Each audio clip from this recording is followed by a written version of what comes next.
Perkenalkan, nama saya Novianti Wahyudi, DBS KPS angkatan 2024. Di sini izinkan saya Dr. Oski untuk menjelaskan tentang EKG dan tentang interpretasi EKG. Jadi interpretasi EKG itu sebelum kita melakukan interpretasi EKG kita perlu melakukan yang namanya pemasangan atau penempatan sadapan untuk elektrokardiogram.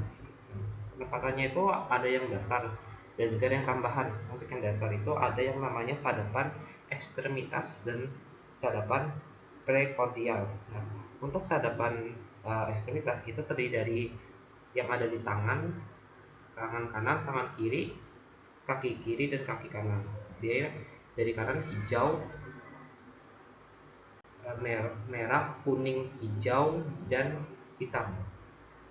Nah, merah, kuning, kaki kiri hijau dan kanan hitam. Nah, dan itu mewakili dari sadapan 1, 2, 3, AVR, AVL, dan AVM. Nah, sedangkan untuk sadapan prekordial itu sadapan yang berada di mid parasternal dan ICS 4 yang kanan dexter. Untuk yang sadapan V1, kemudian di parasternal sinistra ICS 4 itu untuk sadapan V2, kemudian diikuti V4 yang berada di mid clavicula ICS 5, kemudian di antara V2 dan V4 itu ada V3. Bisa diperkirakan saja, yang penting ada di tengah. Kemudian ada V5 berada di bagian aksila anterior,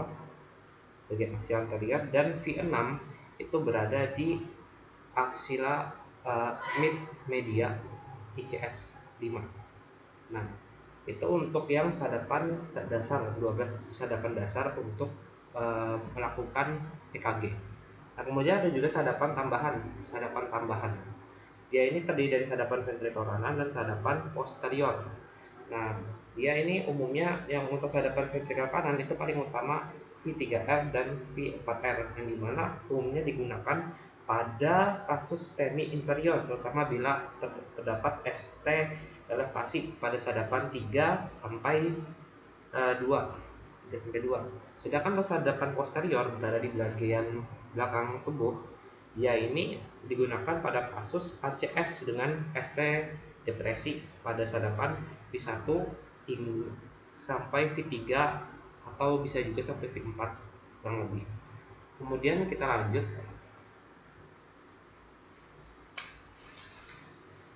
Nah, ini untuk cara membaca sistematika EKG, kita pertama itu harus melakukan namanya identitas. Kita harus memastikan identitas pasien yang ingin kita lakukan tes EKG. Bisa dari nama, usia, kemudian berat badan, jenis kelamin, kemudian umur juga bisa. Kemudian untuk pembacaan EKG yang pertama kita lakukan itu setelah menanyakan identitas, kita harus memastikan kalibrasinya. Yang dimana kalibrasinya itu dia itu 25 mm per second ditambah 10 mm per millivolt. Ini untuk bagian biasanya itu dia ada di bagian awal kiri atau ujung kanan, ada kayak kalibrasinya dia, dan di bawahnya biasanya ada tulisannya. Nah, kita harus memastikan kalau kalibrasi itu sudah benar. Ini kita juga bisa mengetahui dengan membaca bagian kotak-kotak kecil. Kotak-kotak kecil itu sama dengan 0,4 second, 0,04 second atau 1 mm satu kotak kecil. Sedangkan satu kotak besar itu terdiri dari 5 kotak, lebar 5 kotak kecil dan tinggi 5 kotak kecil. Nah, itu sebesar 5 mm atau 0,2 second. Nah, itu untuk mengetahui ukuran, untuk mengetahui lebar dari bagian gelombang P atau QRS, kompleks QRS. kita harus memastikan apakah dia sempit atau lebar. Misalnya QRS itu kan normalnya tuh harus sempit di bawah 0,12 mm, dia nggak boleh lebih. Jika lebih terjadi adanya pelebaran ventrikel atau adanya dilatasi ataupun hipertrofi. Nah, kemudian kita bisa lanjut ke bagian menentukan irama. Nah, ini irama. Pertama kita ketahui kalau irama itu ada banyak, ada namanya irama sinus, ada irama junctional, habis itu ada irama atrium dan irama ventrikel. Nah, irama yang normal itu adalah irama sinus. Nah, untuk mengetahui irama itu normal atau tidak, kita harus memperhatikan EKG. Misalnya kita perhatikan lead 2. Nah, dimana untuk mengetahui dia irama sinus atau tidak, kita harus memperhatikan gelombang P itu harus selalu diikuti oleh yang namanya kompleks QRS, yang dimana kita bisa lihat di sadapan 2 itu dia ada dia positif, P-nya ke atas, kemudian di sadapan AVR itu harus negatif, P-nya arah ke bawah. Kemudian interval R ke R itu harus reguler, dari R ke R itu harus reguler atau sama. Dia untuk memastikan reguler atau tidak. Kemudian rate-nya itu dia sekitar 3-5 kotak besar per interval dari R ke R ini. Kita bisa melakukan pembagian, misalnya dihitung dari interval R ke R ini, intervalnya misalnya 3 kotak besar. 3 kotak besar itu artinya bisa kita lakukan kotak besar 300 dibagi 3, artinya 100 Hz-nya BPM bisa dibilang. Misalnya atau 5 artinya 60, tinggal 300 bagi 5 gitu. Nah, jika tidak sesuai, misalnya tidak sesuai, kita bisa memikirkan apakah gambar EKG tersebut adalah bisa sinus namun takikardi ataupun brakikardi. Kita bisa melihat intervalnya itu. Nah, misalnya interval itu umumnya agak berjarak, itu misalnya 3-5 kan normal. Tiba-tiba kok cuma 2 atau bahkan lebih dari 5. Nah, kalau kurang dari 2, kurang dari 3, itu artinya itu terjadi takikardi, dia cepat gelombangnya. Dia walaupun reguler tapi cepat, terjadi takikardi sinus. Kemungkinan bisa terjadi pada orang yang habis olahraga. Kemudian ada juga brakikardi. Dia kurang dari 60 Hz-nya atau interval R ke R itu berjarak lebih dari 5 kotak besar. Nah, kemudian ada yang namanya irama sinus namun dibarengi dengan irama ektopik atau ekstrasional. Dia ada irama tambahan gitu. Kemudian ada tachyarrhythmia ataupun bradyarrhythmia. Ini artinya dia sudah irregular, sudah masuk ke irregular karena terjadinya tachyarrhythmia maupun bradyarrhythmia, tidak teratur sudah. Kemudian kita masuk ke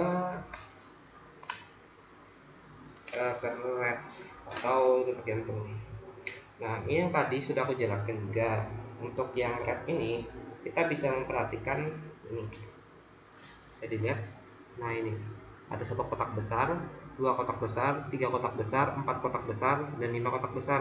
Nah, dimana di sini misalnya 1 kotak besar artinya 300 setetnya, sedangkan 2 kotak kecil artinya 150 detak jantungnya per menit. Jadi per menit ya. Kemudian misalnya 3 kotak besar dia 100 BPM-nya, sedangkan 4 kotak besar dia 75, dan 5 kotak besar jadi 60 untuk heart rate per menit ya. Nah, untuk irama sinus kita pasti tentunya tahu kalau dia jarak R ke R itu reguler harus.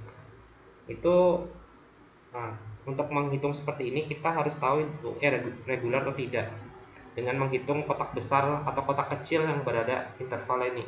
Jika satu kotak misalnya dicek di sini terdapat 3 kotak besar, tapi kok di sebelahnya kok malah ada 5, ada 4 misalnya, itu artinya dia sudah masuk ke irregular atau sudah kita tidak bisa menggunakan rumus 300 per dibagi kotak besar, kita nggak bisa, atau 1500 dibagi kotak kecil, kita sudah nggak bisa menggunakan itu.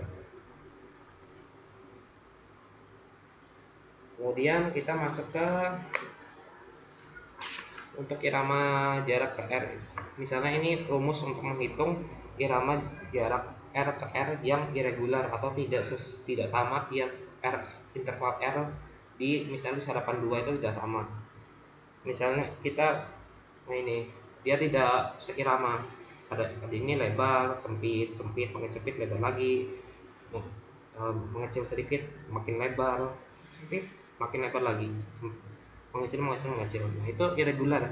Untuk rumus irregular itu kita harus menghitung intervalnya nih, hitung semua interval 1 sampai 30, dihitung semua. Kita harus menghitung jumlah kompleks QRS dalam 30 kotak besar. Jadinya kita perhatikan misalnya di sini. Misalnya ini kan ada mana ya? Misalnya di sini kan ada kotak-kotak. Nah, ini ada kotak besar. Kita hitung dari 1 sampai 30 kotak besarnya. Nanti kita hitung kompleks QRS yang berada di dalam situ. Misalnya kita jumlah kompleks tersebut adalah 10. Nah, 30 kita bagi 10. Kita hitung kompleks QRS nya. Misalnya ada 10, kita 12 kali 10 aja. Jadinya terdapat 120 ppm gitu. Kita lanjut.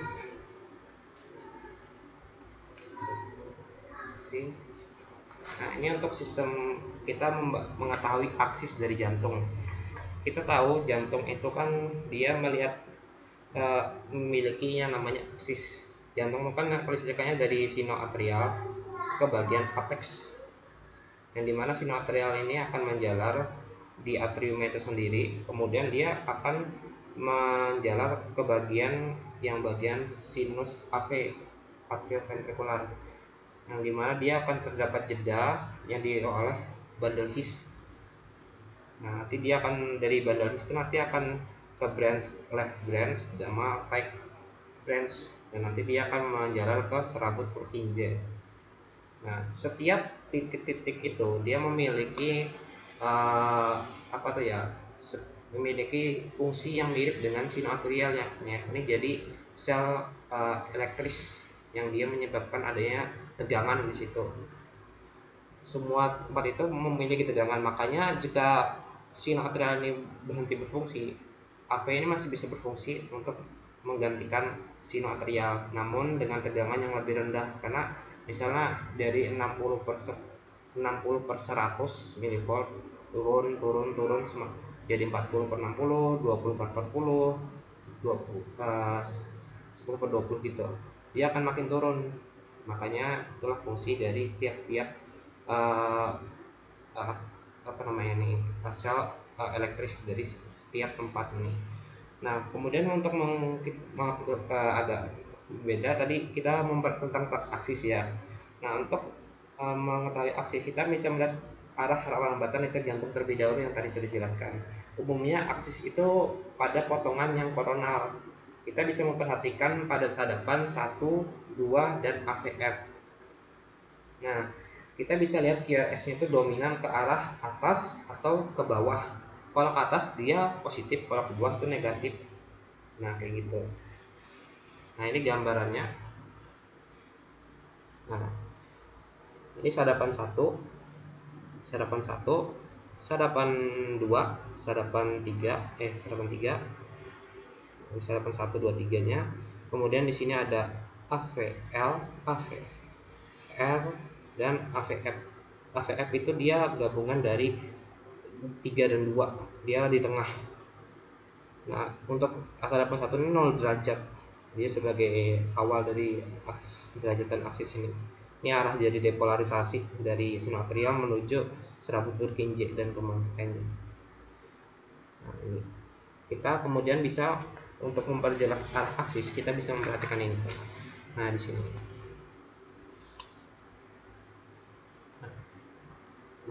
tidak terbiasa. Jadi, nah, untuk mengetahui apakah dia normal aksis, QRS aksis, left, ada terjadinya left deviation ataupun right deviation maupun yang extreme deviationnya. Nah, untuk yang normal deviasi, dia sadapan 1 itu harus positif dan sadapan AVF itu juga harus positif.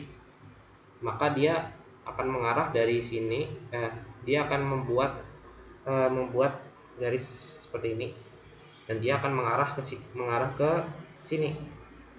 Akhirnya jadi arahnya dia normal. Karena jantung kan dari sini ke sini. Itu arah aksis yang benar dari kelistrikan depolarisasi jantung. Nah, sedangkan jika terjadi namanya dalam EKG kita temukan lead 1 itu negatif, maka arahnya tidak lagi ke sini, namun ke sini. Nah, sedangkan jika AVF-nya tetap positif, nah maka dia akan arsirannya ini seperti matematika sebenarnya. AVF-nya turun ke bawah kan, sedangkan lead 1-nya malah ke sini, maka arsirannya ada di sekitar sini. Dia akan mengarah ke sana, dia malah arahnya arah yang berbeda, bukannya ke sini malah ke sini arah depolarisasinya, maka disebut right atrial deviation atau deviasi ke kanan. Nah, sedangkan jika sadapan 1 ini positif tuh yang seperti ini, positif ke atas, sedangkan negatif tuh kayak ke bawah nih, negatif ya ke bawah, QRS-nya kompleks QRS-nya. Nah, misalnya sadapan 1 ini positif, sedangkan sadapan AVF ini negatif, dia maka positif tetap ke sini, sedangkan negatif malah bukannya ke bawah, ke atas. Nah, maka daerah arsiran itu dia akan ke sini. Nah, makanya dia tentunya arahnya presidennya akan ke sana. Makanya disebut dengan left atrial deviation atau deviasi ke arah kiri. Nah, yang paling parah itu dia malah sadapan 1-nya negatif, sadapan AVF-nya juga negatif. Nah, ini yang namanya extreme deviation, yang dimana lead 1-nya akan arah ke sini dan AVF-nya akan arah ke sini, maka daerah arsirannya ada di arah sini. Maka dia akan mengarah ke bagian sini, malah melawan arah depolarisasi yang seharusnya terjadi ke arah sini. Ini ekstrim, sudah extreme axis deviation. Nah, itu untuk mengetahui aksis dari depolarisasi jantung. Ini juga ada penjelasan singkatnya. Misalnya lead 1 positif, lead 2 negatif ataupun AVF negatif, itu makanya dia jadi left axis deviation. Sedangkan jika normal dia positif dua-duanya, lead 1 dan AVF-nya positif. Lead 2 itu untuk menambah informasi untuk memastikan kalau ada terjadinya left deviation. Sebenarnya kita bisa memperhatikan lead 1 dan AVF saja untuk menentukan aksis ini yang ada di EKG. Kemudian ada yang namanya yang right axis deviation, yang ini. Yang negatif itu lead 1, sedangkan yang AVF itu positif. Sedangkan yang ekstrim itu dua-duanya negatif di lead 1 dan AVF. Kita lanjut. Nah,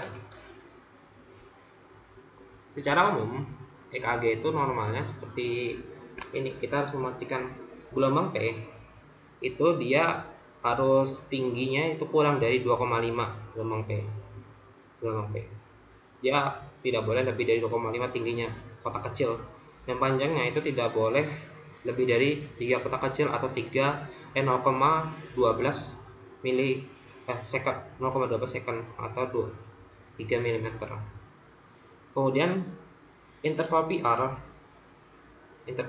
itu dia juga yang dari gelombang P yang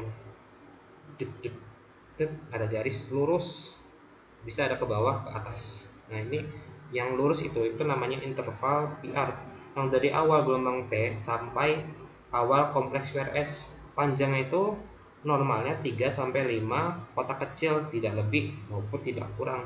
Jika lebih pendek, misalnya dia lebih panjang melebihi ini 3,5, misalnya lebih dari 5, maka itu terjadi pelebaran bagian atrium. Kalau pendek artinya ada mungkin ada blokade gitu. Kemudian ada kompleks PLS, yang dimana kompleks PLS itu dia sangat strict, harus di bawah 0,12 second atau di bawah 3 kotak kecil dia panjangnya.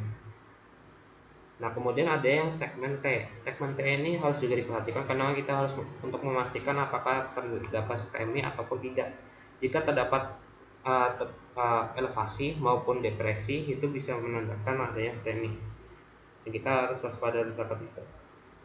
Karena umumnya segmen XT itu dia isoelektrik tanpa adanya elevasi maupun depresi. Kemudian ada yang namanya gelombang T, yang dimana tinggi gelombang T itu dia di bawah 5 kotak kecil dan di lim lid atau lid ekstremitas. Yang tadi kita ketahui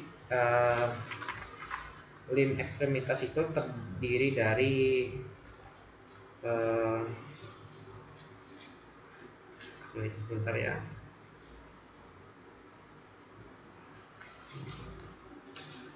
Ekstremitas itu terdiri dari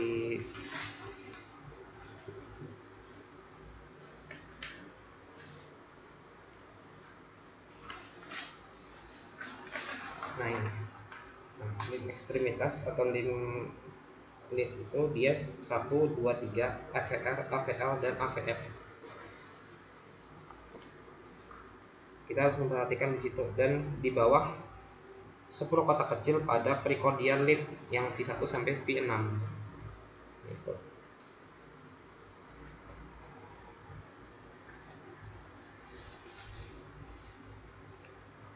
Nah, ini untuk tambahan aja.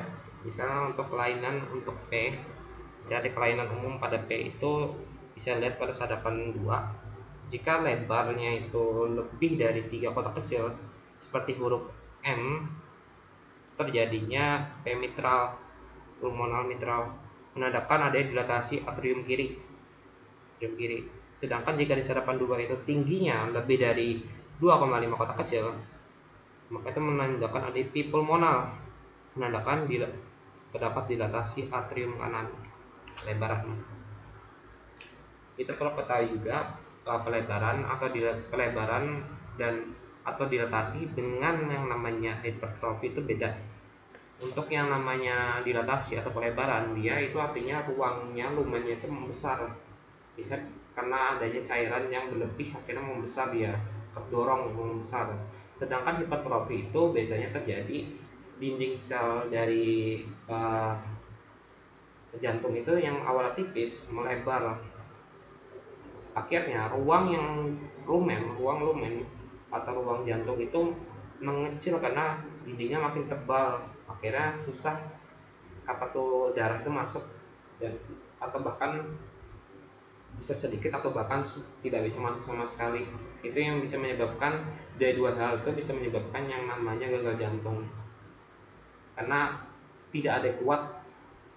Baik yang pertama itu pelebaran dia tidak adekuat untuk mendorong karena terlalu kebesaran, atau darahnya sedikit yang masuk, dia tidak adekuat untuk menyebarkan ke seluruh sel yang ada dalam tubuh, akhirnya terjadinya iskemik dan bisa menyebabkan terjadinya inflak dan nekrosis.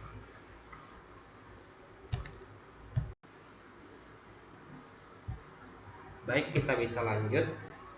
Di sini ada kasus interpretasi kasus EKG. Yang pertama itu ada tachycardia sinus infrak anterior yang pertama. Nah, kita bisa temukan di bagian EKG ini dia heart rate-nya itu lebih dari 100 bpm per menit lah, bpm detak per menit gitu. Kemudian irama itu reguler. Nah, gelombang P itu normal sebelum setiap QRS, masih di atas sinus. Nah, elevasinya itu di sini juga terdapat yang elevasi pada bagian anterior yang di lead 1 sampai 4, lead 1 lead V1 sampai 4 ada elevasi ST di leadnya itu, makanya dinamakan influx anterior. Nah, kemungkinan juga terdapat gelombang Q patologis di V1 sampai V3. Gelombang Q patologis kan ada QRS di sini, mungkin ada gelombang Q patologis di V1 sampai V3. Kemudian terdapat depresi ST di respiral lead inferior. Inferior kan ada di bagian 1, 2 dan AV, 2, 3 AV, kan AVR kan, AVR di AV terdapat depresi respiropal. Nah, untuk mekanisme bisa terjadinya atau patofisiologi bisa terjadinya ini, kemungkinan tuh tachycardias itu terjadi akibat aktivitas simpatis aki sebagai respon terhadap seperti nyeri ataupun stres ataupun adanya hipoperfusi. Kemudian influx anterior itu dia disebabkan adanya oklusi left atrial descending artery yang menyebabkan adanya iskemik pada dinding anterior left ventricle-nya. Kemudian untuk kombinasi kedua ini tachycardia sinus ditambah influx anterior itu kombinasi yang cukup sering terjadi pada iskemik akut, karena prioritasnya itu untuk misalnya terjadi seperti ini, kita harus memastikan prioritas itu adanya reperfusi segera karena bisa terdapat trombolisis. Tachycardia itu dapat meningkatkan konsumsi O2 yang bisa miokard dan bisa memperburuk terdapatnya iskemik. Sudah selnya terjadi keburukan karena infak. Kemudian tachycardia itu menyebabkan oksigen terlalu diperlukan, akhirnya memperparah karena supply dengan demand-nya itu tidak seimbang, makanya menyebabkan infak. Kemudian lanjut ke WPW Wolff Parkinson White ditambah RBB like itu. Kemudian ada out inferior MI myocard infarct. Nah, bisa kita perhatikan interval PR ini dia pendek, interval PR-nya pendek, sangat pendek interval PR-nya, dan dia itu memiliki ada gelombang delta di slurring awal atau slurring awal QRS-nya itu.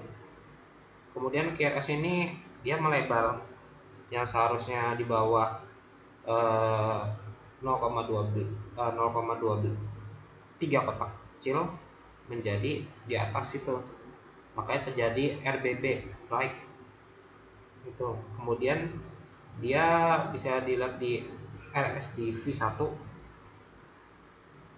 ataupun S nya lebar dan di 1 atau D1 atau V6 S nya lebar.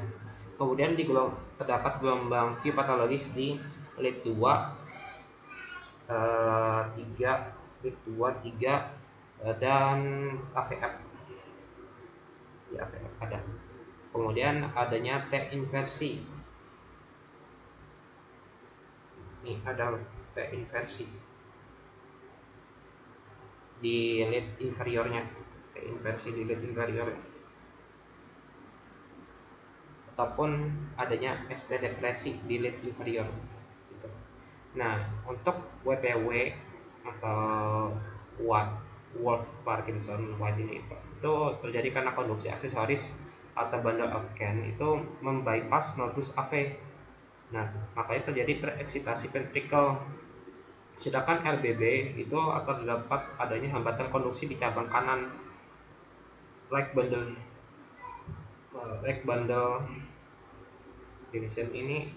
Kemudian ada yang namanya out inferior myocard infarct, terjadinya infak inferior yang lama, terjadinya oklusi, biasanya juga kan terjadinya oklusi RCA ataupun LCX.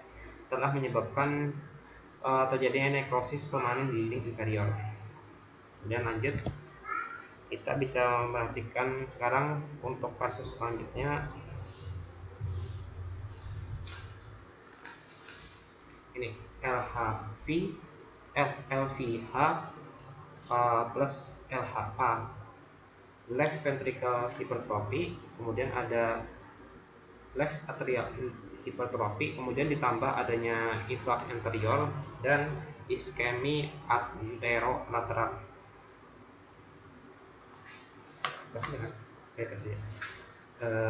Di temuan EKG-nya ini terdapat voltase tinggi pada SV1 sama ditambah RV5 maupun V6, yaitu lebih dari 35 mm lebarnya.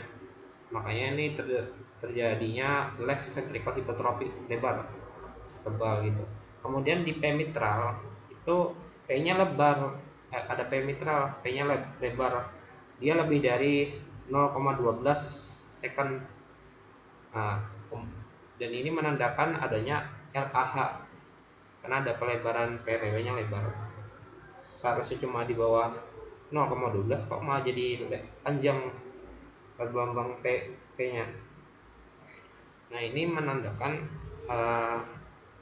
adanya P mitral, ada pelebaran left atrial hypertrophy. Kemudian gelombang Q-nya itu dia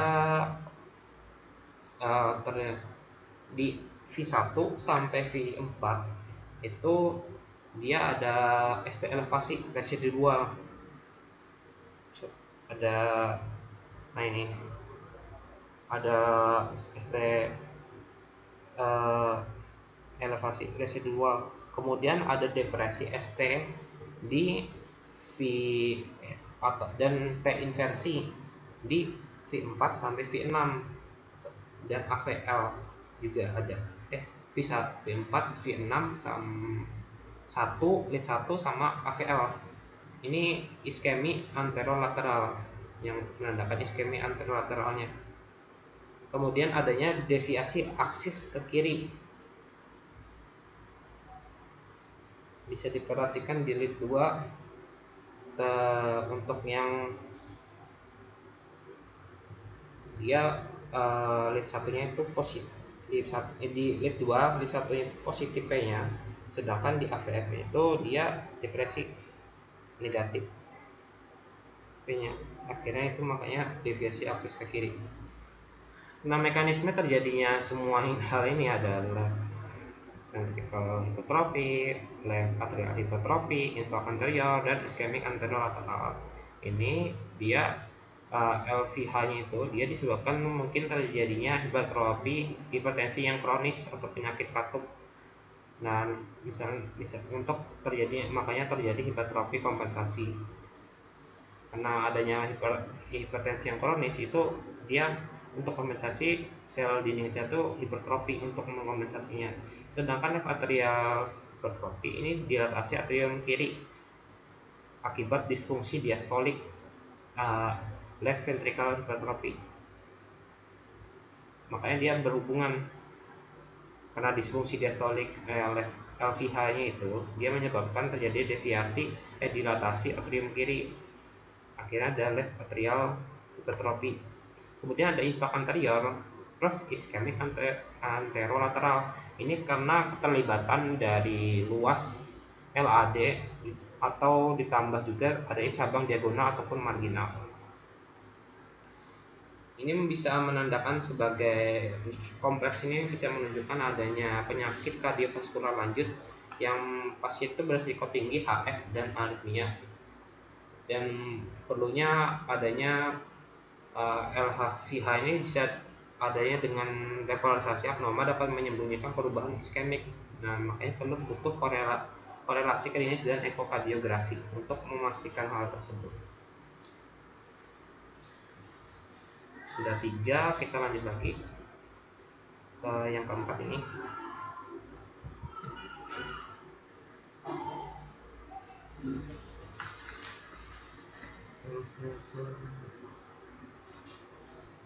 Yang keempat itu EKG normal. Apa saja kan yang keempat EKG normal? Ini EKG normal. Kita bisa mengetahui di lead 2 yang panjang nih.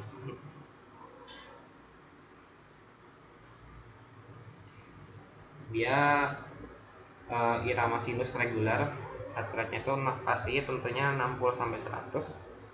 Kalau di sini bisa kita perhatikan dia 4,5 kotak besar, jadinya dia sekitar 90 untuk BPM-nya.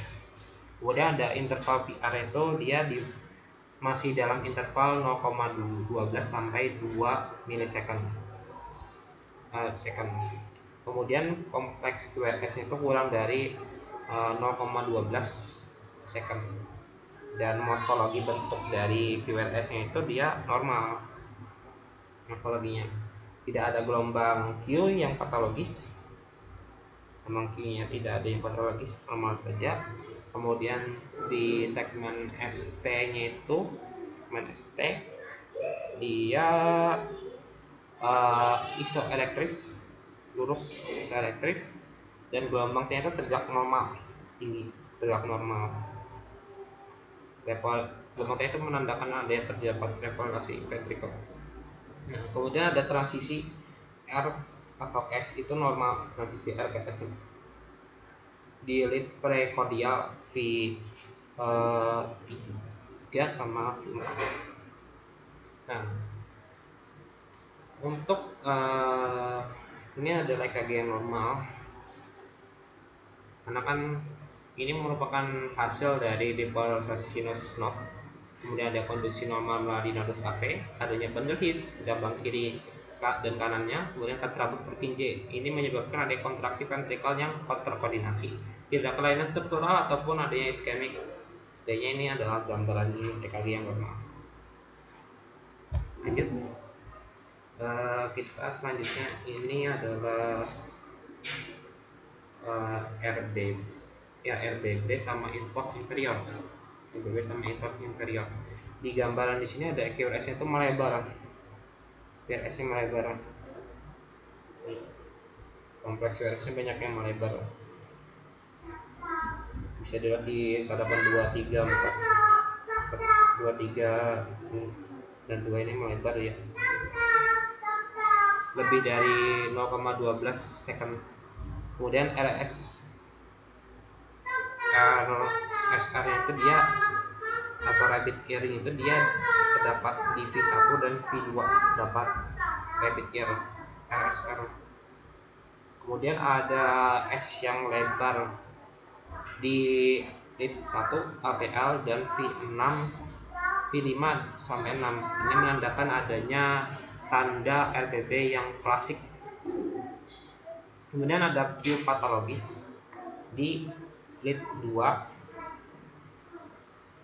3 dan APF. Ada gelombang Q patologis yang ada Q patologis. Kemudian ada elevasi atau T inversi di lead inferior 2, 3 APF. Ada elevasi atau T inversi, tinggi tiba-tiba tinggi gitu. Nah, untuk mekanisme terjadinya RBB dan import inferior ini, dia mulai dari RBB dulu. Kalau RBB itu biasanya itu disebabkan karena adanya hambatan konduksi di cabang kanan yang menyebabkan terjadinya redepolarisasi right ventricle yang terlambat melalui konduksi miokard langsung.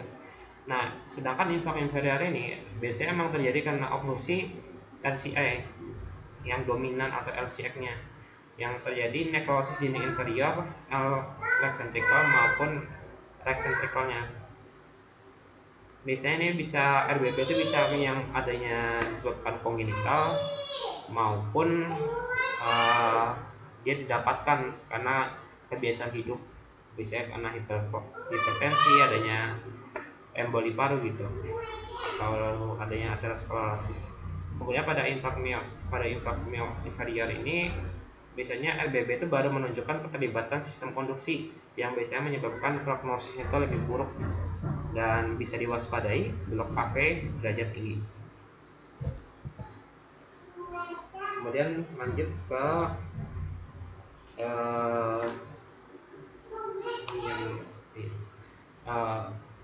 PVC atau Gemini. PVC Gemini yang disebut PVC Gemini. Kita bisa lihat di setiap jantung sinusnya itu dia bergantian dengan PVC. Nah, PVC ini dia bisa kita perhatikan QRS-nya itu lebar lebih dari 0,12 second dan morfologinya itu cukup aneh. Morfologinya cukup aneh untuk konteks QRS-nya itu. Tidak ada gelombang P, lurus saja. Gelombang P tidak ada sebelum PVC atau kompleks QRS-nya itu yang tadi. Kemudian dia intervalnya itu coupling konstan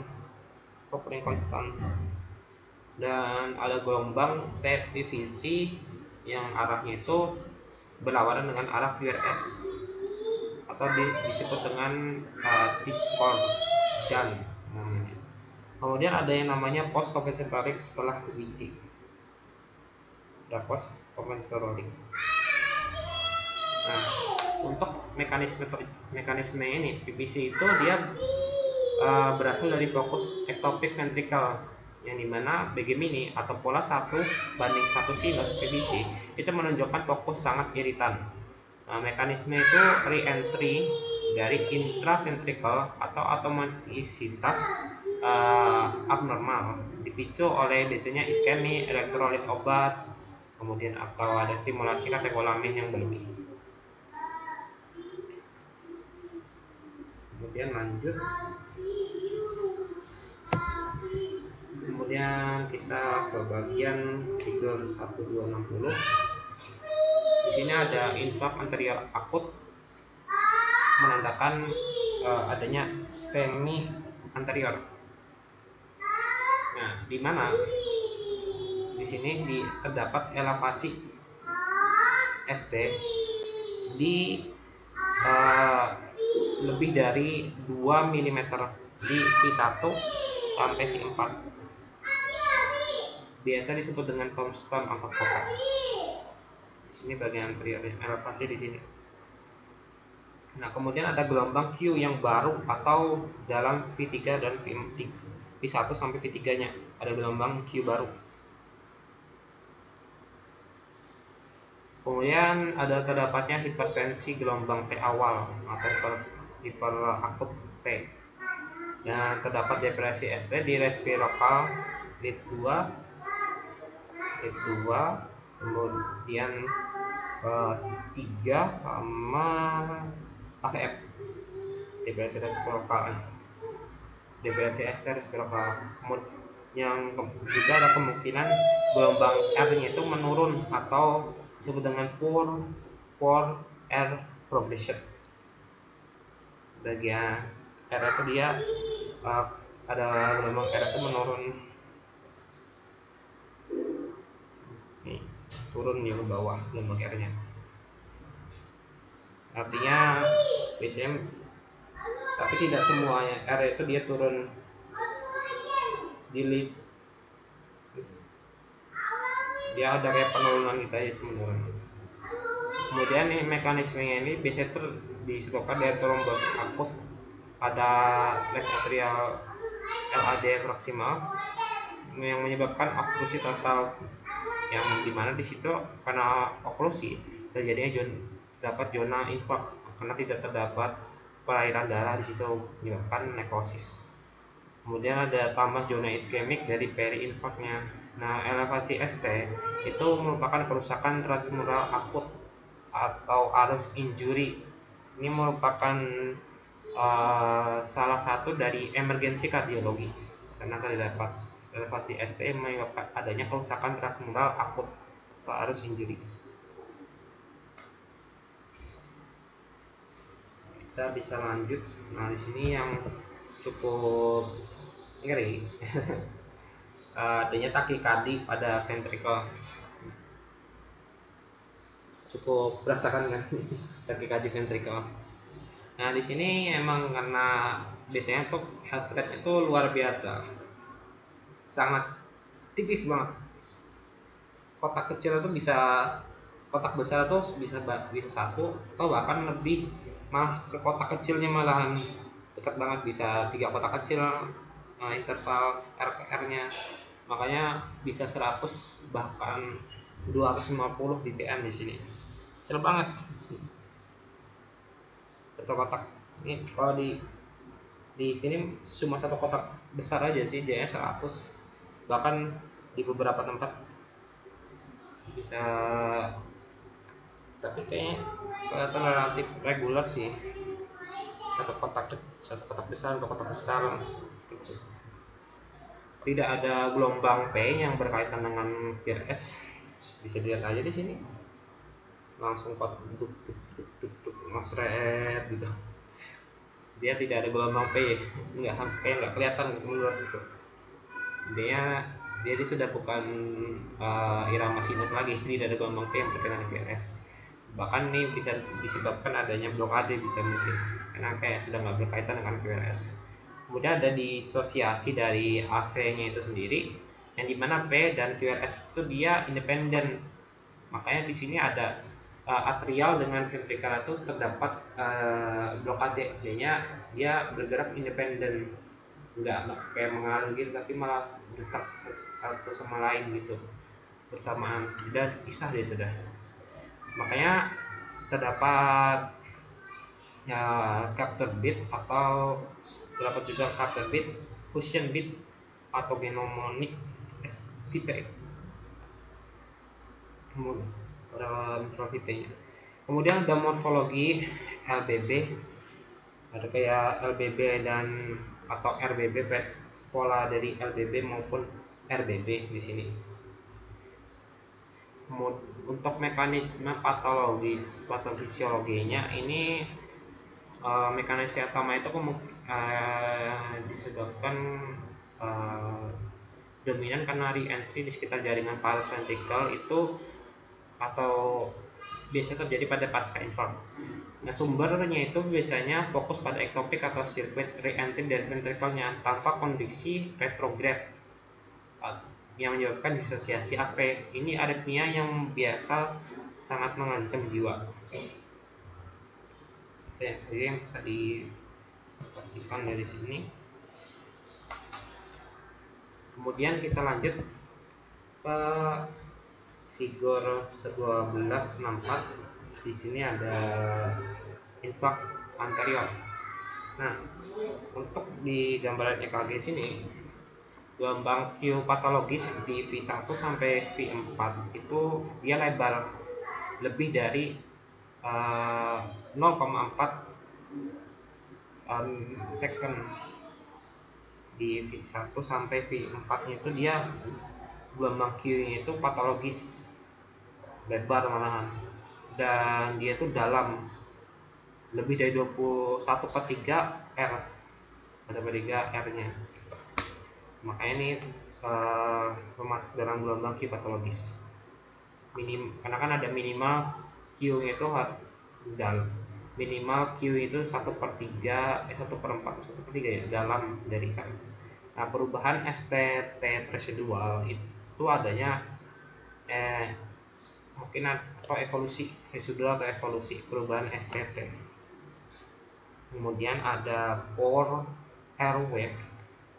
R itu dia bagian R itu, gelombang R itu dia wave-nya progresif dari V1 sampai V4, memburuk progresinya. Kemudian ada V inversi di lead anterior V1 sampai V4. Kemudian adanya irama sinus tanpa aritmia yang aktif, dia masih irama sinus tanpa aritmia yang aktif. Kemudian mekanisme mungkin terjadinya ini mungkin karena adanya oklusi LAD yang menyebabkan nekrosis tremor dinding anterior T left ventricle, yang dimana gelombang Q patologis ini biasa disebut dengan window ke area mati, atau terdapat electrical silent atau tidak, kelistrikan yang sunyi, di mana adanya juga ada perubahan STT yang mencerminkan adanya fase evolusi infak akut atau subak, dan ini bisa terjadi lama bisa. Itu untuk yang figur 1264. Lanjut ke figur 1269. Ini yang infak anterior sama ada bradikati sinus panjang, bradikati interval panjang dia jadi dari 5, makanya ini disebut dengan di sini ada 6 setengah, lebih dari 5 sudah, makanya bradikati sinus. Dan ada infak anterior di bagian 194, dia ada terdapat perubahan STT. Nah, di sini kita bisa perhatikan heart-rate-nya, bisa lebih kita perhatikan lagi. Heart-rate ini tentunya kurang dari 60 karena lebih dari 5 kotak. Dan irama sinus ini kelihatan cukup regular sih, regular sini. Irama sinus regular ada kayaknya diikuti dengan QRS. Kemudian gelombang Q di V1 sampai V4 itu dia ada gelombang Q di V4 dan ada perubahan STT anterior. Nah, di interval PR-nya itu normal, setiap P itu diikuti QRS, makanya ini regular. Kemudian irama sinus gelombang P-nya ini dia normal, gelombang P-nya normal morfologinya normal aja. Kemudian di QRS ini tidak melebar, masih di bawah 0,12 second. Kemudian mekanisme bisa terjadinya kedua hal ini misalnya dari bradikati sinus itu biasanya karena pasca infak anterior, dapat terjadi akibat respon vagotonik atau efek obat beta blocker maupun opioid atau disfungsi dari sinoatrial node-nya itu sendiri. Berbeda dengan bradikati pada infak inferior yang lebih sering terkait dengan iskemik sinoatrial maupun atrial ventricular node-nya atau AV node. Lanjut yang terakhir di figur 1280. Di sini kita bisa temukan EKG-nya. Ini merupakan complete AV block atau ventricular block yang menurutku berdasarkan klasifikasi ini masuk ke derajat 3, 28 ppm. Karena yang bisa kita perhatikan dari interval R ke R ini jauh banget. 1, 2, 3, 4, 5, 6, 7, 8, 9, 10, 11. Wow, 11. Bisa dibayangkan jaraknya itu. Dan di sini ada dia irregular juga. Tidak regular. Di sini ada 11 kok, tapi di sini 1, 2, 3, 4, 5, 6, 7, 8. 8 kotak besar saja. Ya, ini makanya disebut dengan complete AV block, dan dia ini derajat 3. Karena gelombang P-nya ini regular, untuk gelombang P-nya itu dia adekuat, regular, dengan laju atriumnya itu cukup lebih laju dibandingkan ventrikelnya, adekuat, cukup kuat. Kemudian QRS itu dia sudah lepas dari gelombang P, makanya disebut dengan disosiasi AV total, karena dia lepas, sudah nggak ada hubungan antara gelombang P dengan QRS.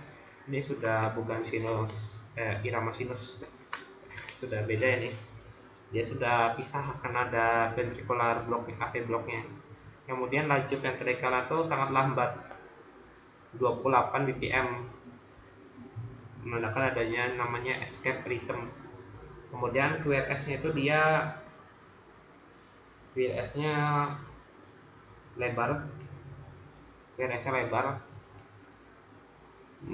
Makanya di sini ada escape junctional to ventricle ataupun sempit junctional.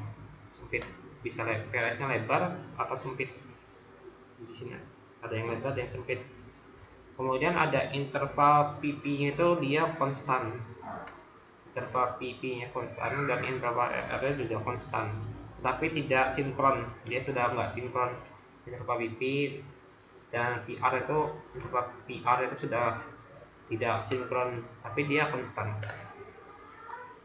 Nah, biasanya hal ini bisa terjadi kan AV block total ini dia itu disebabkan karena tidak ada konduksi impuls dari atrium.